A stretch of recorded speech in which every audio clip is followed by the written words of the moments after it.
Good morning, boy. Good morning, everyone. Kagigising lang namin ni little boy today. At kami ay, what do you want to eat, boy? What did you say? What do you want to eat?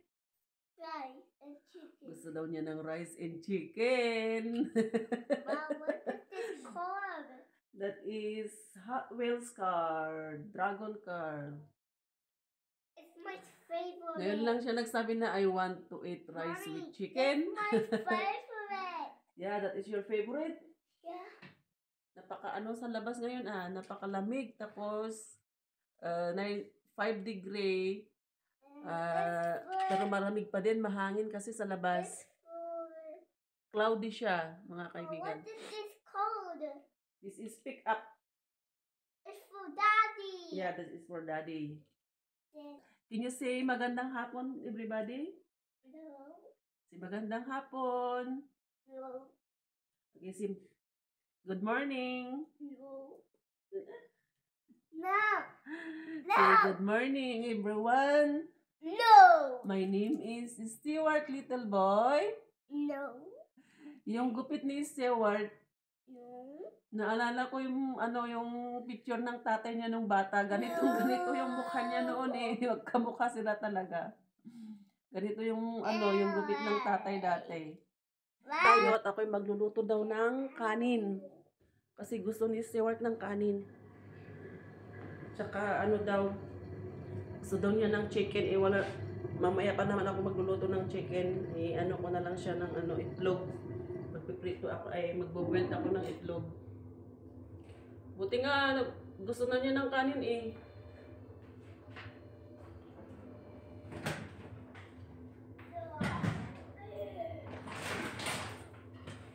May nabili akong bigas doon sa Asian groceries.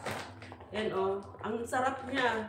Para siyang bagong bagong harvest. Yung nabili ko na umbrella dati na yung kulay red na elephant ang niya, yung elephant yung picture. Siya parang matabang. Parang yung matagal na siyang yung matagal lang na harvest yung kumbaga Ilocano baak sabi namin doon. Ito masarap talaga siya. Jasmine rice.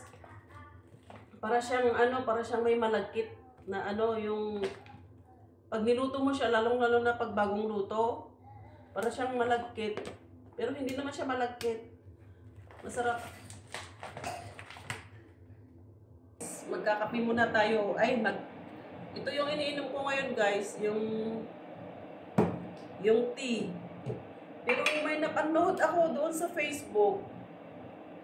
Facebook pa yun, sa YouTube. Yung binuksan nila ito, tapos ang dami nilang tinignan nila sa microscope. Ang daming mga uod.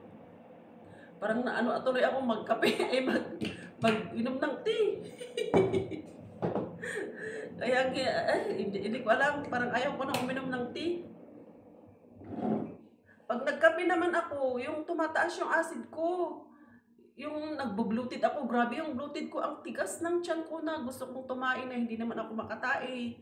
Ganon, kaya na-notice ko nung isang araw, nagkape ako ng umaga at saka hapon.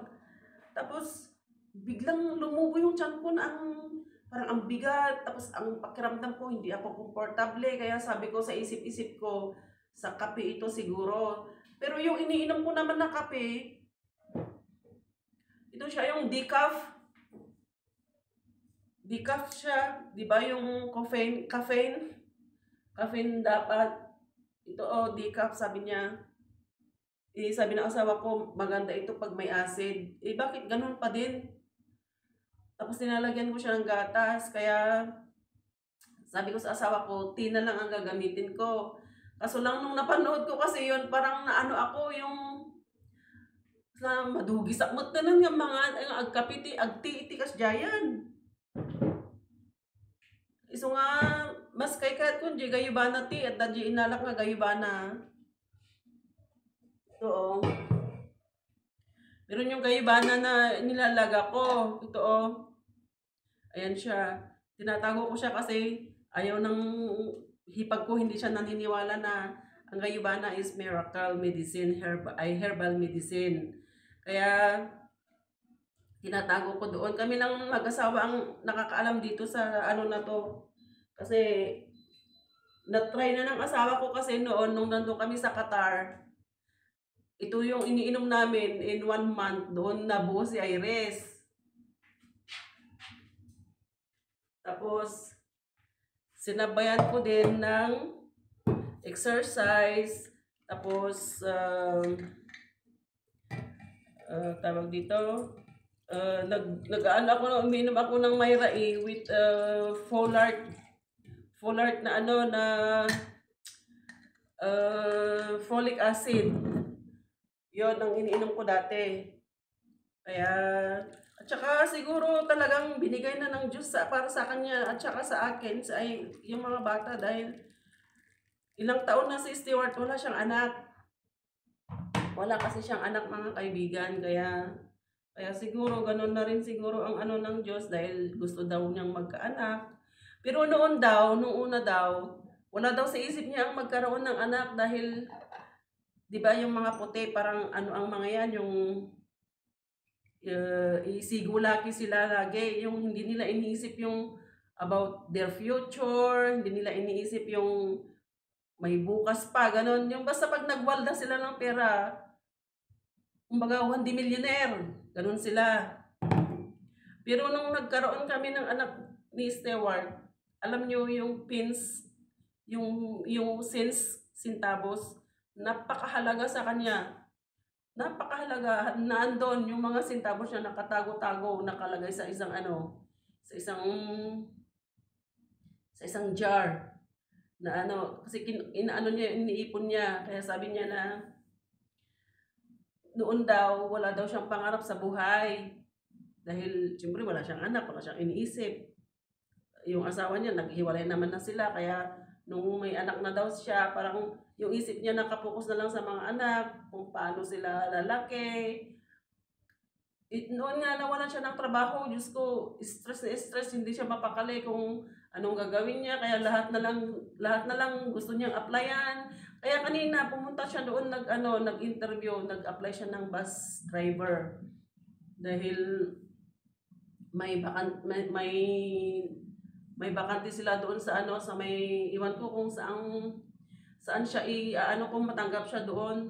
Kasi may medical pa siya, magmi-medical, eye test. Meron silang question and answer na English. Tapos maraming ano, basta mag-interview siya doon. Kaya sabi niya, lahat papasukan ko pero hindi niya gine-give up yung ano niya sa construction. Kaya sabi niya na importante meron daw siyang trabaho araw-araw para sa mga bata kasi syempre buti pa dalawa pa naman yung anak niya, kaya alalang-alala siya na parang ano siyang magkaroon ng trabaho. Hindi pwede na hindi siya magtrabaho kasi kawawa yung mga bata.